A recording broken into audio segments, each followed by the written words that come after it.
falling in love. So yes, we are on another Behind the Beat video. Hi, this is musical class. Thank you for checking out another Behind the Beat video. And we are doing Keemix number 2, which is Falling in Love cover, which I am so excited to talk about, especially since this is like literally one of my favorite songs. Like literally one of my favorite songs like in the last like 6 to 7 years. Or at least 5, I would say, because I know the song came out like the beginning of 2020, 2021. So like, regarding this, I've always appreciated Joyce Wrice and Lucky Daye. I believe both of them are like very great R&B stars and have potential to, you know, do such great things. Obviously, we see that with Lucky, we see that with Joyce. Joyce was the first that I got into before Lucky, and her version of Fall in Love was the version I got into first. I'm aware it was on the Table for Two project for Lucky Daye, though Overgrown came out.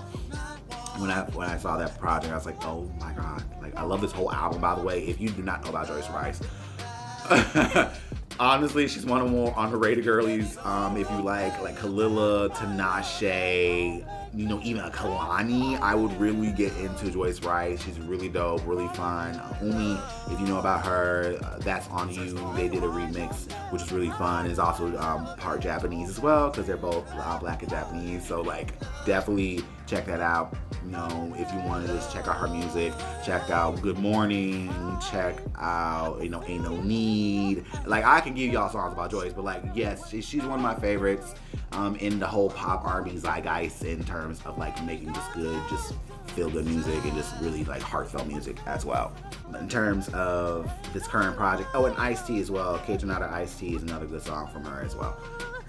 When it comes to Falling in Love, what I liked about the song, it gave such a future nostalgic sound to me, which I think a lot of artists, new and current, are trying to find. I think Dilla has been probably the most successful artist to find this sound, where it's like it's still something familiar, but something brand new and fresh for the public. And Falling in Love for me was always like, this could have been like such a big song. I don't know if it was like never promoted fully or what was it about, but like when I always hear this song, I always get excited. I always like the story of it too. Just again, like I think we've all been in relationships or getting into relationships, situationships, what you ever call it, that you are afraid to like fall in love with someone. At the same time, it is kind of this like hesitancy of being like, well shit, if I give myself away, and then you kind of just do this very nonchalantly or carelessly, then I'm going to blame myself basically to all what's going on, and you know, I should have fallen in love with you in the first place.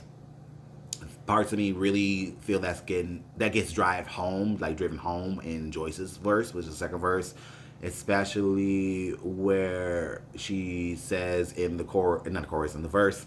I'm trying to also think of the lyrics as I'm thinking of it, but there's a part in the second verse where she says, you know, that, you know, it's a sacrifice, you know, on both sides, and it's not only about you. And I'm paraphrasing the lyrics, obviously, but just trying. I think that's the other part about, like, I think anything that you do, like whether it be relationship, whether it be like a skill or a hobby or a service that you're devoting yourself into, you have to try.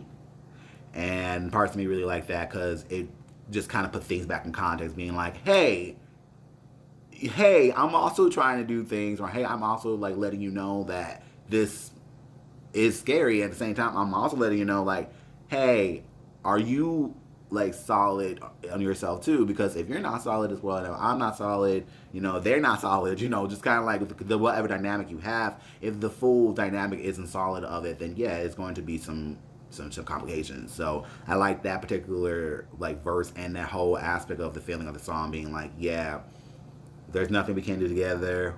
We can do this together.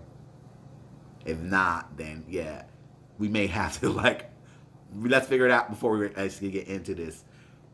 What's special about the Keemix, I think, for this one is I decided to do a lot of stacking with this particular song. One thing what I liked about the song was there were different like vocals and like different like like positions and things like that. I think what I like also with the fact of like wanting to do two different vocal tones this time around. I've always played around with male voices when I was younger. You know, Luther Vandross, Stevie Wonder, Usher, and Tevin Campbell are four of my like biggest male influences when it comes to singing. So it was either something very low or something very tenor based. And as I've gotten older, it's been nice to sing a lot more of Tevin's and Usher's stuff at like at a space where I'm very, very strong at.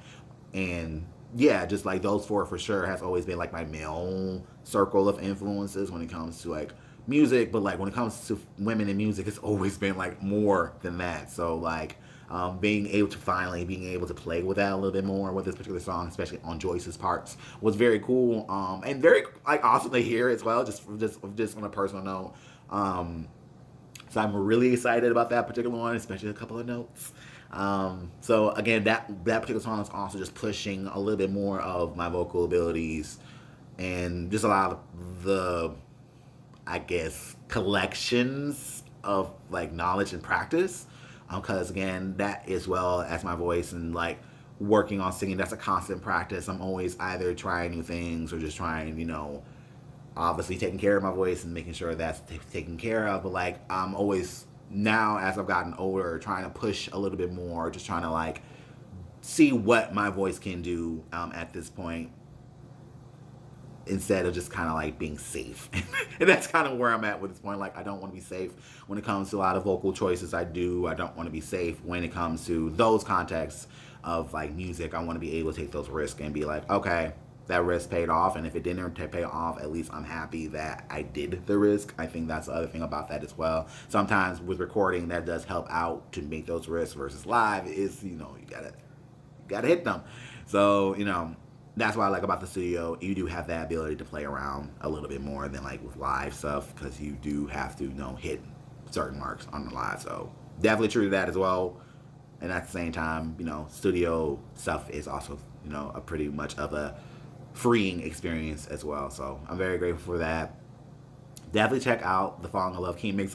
Like I said, this is probably one of my favorite Keemixes so far, because like it's just something that I think again that is really cool to do, and at the same time, like again playing with the different vocal tones. I think you'll really see that like with Lucky's. I try very much to still keep my own original, like obviously my own flavors and my own inflections, but really also staying true to this particular song, because especially there are two different vocal tones, so I didn't want to stray too far away to where it's like, oh, what? At the same time where it's like, you can obviously tell. So yeah, thank you so much for checking this out for Behind the Beat. Check out the Keemix #2, Falling in Love, exclusively on SoundCloud. That's where you'll also see all my other Keemixes as well. Thank you again for checking out this video. Once again, this is Musical Cloud.